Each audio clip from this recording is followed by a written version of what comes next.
नमस्कार, आप लाइव बिहार देख रहे हैं। मैं हूं राजमोहन तिवारी।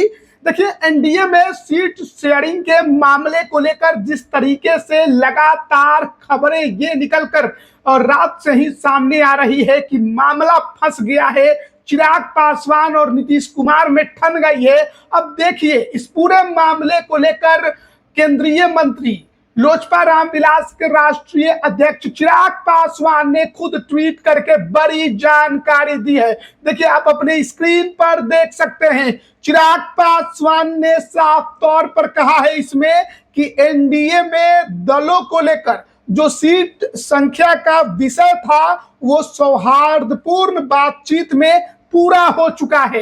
यानी कि जो ये खबर निकलकर सामने आ रही थी कि नीतीश कुमार की नाराजगी, जीतन राम मांझी की नाराजगी, उपेंद्र कुशवाहा की नाराजगी के वजह से सीटों की संख्या घट सकती है, नया फॉर्मूला सेट किया जाएगा, चिराग पासवान ने इसे सिरे से खारिज कर दिया है।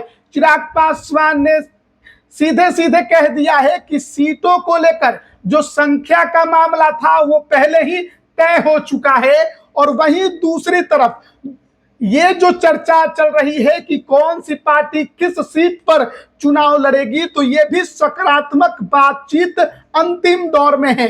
चिराग पासवान ने खुलकर सोशल मीडिया के जरिए तमाम कार्यकर्ताओं को संदेश देने की कोशिश की है। उन्होंने इसमें यह भी लिखा है, मोदी जी और नीतीश जी के नेतृत्व में एनडीए के सभी दल एकजुटता के साथ पूरी तरह से तैयार हैं। बिहार है तैयार, एनडीए सरकार। तो लग रहा है कि जिस तरीके से एनडीए के अंदर खलबली की खबर और बीते शाम से ही निकलकर सामने आने लगी थी, चिराग पासवान और नीतीश कुमार में ठन जाने की बात आ रही थी, लग रहा था कि गठबंधन जो है वो तलवार की नोक पर है, कभी भी टूट सकता है। अब देखिए, चिराग पासवान ने ट्वीट करके ये जानकारी दी है। साफ तौर पर इसमें क्लियर मैसेज है कि संख्या बल पर कोई बातचीत नहीं हो रही है।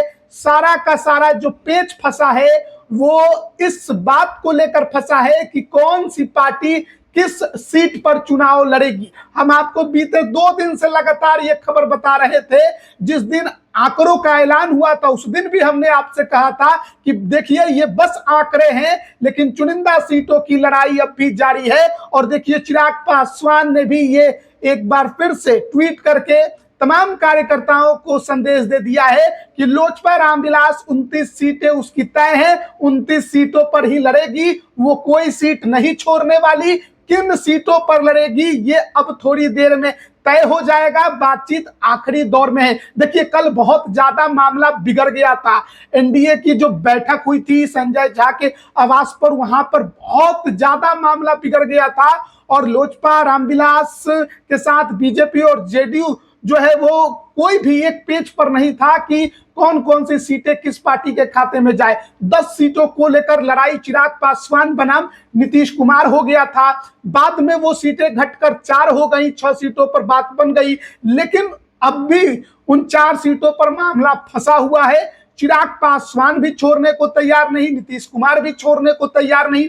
अब देखना होगा कि जब आखिरी दौर की ये बातचीत खत्म होगी, कब तक होगी, कैसे अनाउंस किया जाएगा, क्योंकि कल ही इसकी घोषणा होनी थी। मामला फंसा तो आज प्रेस कॉन्फ्रेंस चला है, क्या शाम तक होता है या नहीं। क्योंकि देखिए, खबर ये चलने लगी है कि बीजेपी जो है वो अपनी 1-2 सीटें छोड़ सकती है, लोजपा जो है वो अपनी 1-2 सीटें छोड़ सकती है। लेकिन ये क्लियर मैसेज चिराग पासवान का है कि देखिए, संख्या बल को लेकर बातचीत खत्म हो चुकी है। जो आंकड़े घोषित हो गए हैं उसमें किसी प्रकार का कोई हेरफेर नहीं होने वाला। बस लड़ाई चुनिंदा सीटों की है और वो वही अभी जारी है। और ये चिराग पासवान ने अपने ट्वीट के जरिए बताया है कि वो भी अभी खत्म नहीं हुई है, बात आखिरी दौर में चल रही है। तो एक तरफ जहां नेता जो है वो सिंबल बांट रहे हैं, जनता दल यूनाइटेड के नेता आज से नॉमिनेशन भी शुरू कर रहे हैं। मोकामा में आज अनंत सिंह का नॉमिनेशन है, कई और सीटों पर जेडीयू के नेता नॉमिनेशन शुरू कर रहे हैं। लेकिन अभी भी कुछ सीटों का जो पेच है वो एनडीए में बरकरार है। लेकिन चिराग पासवान के ट्वीट से लोजपा रामविलास के कार्यकर्ताओं को एक मैसेज साफ चला गया है कि सीटों की संख्या बिल्कुल भी नहीं घटने वाली है। 29 की 29 सीटों पर चिराग पासवान की पार्टी लोजपा रामविलास लड़ेगी, लेकिन वो सीटें कौन सी होंगी उसमें हेरफेर जरूर हो सकता है। बने रहिएगा हमारे साथ। आप सभी का बहुत बहुत धन्यवाद।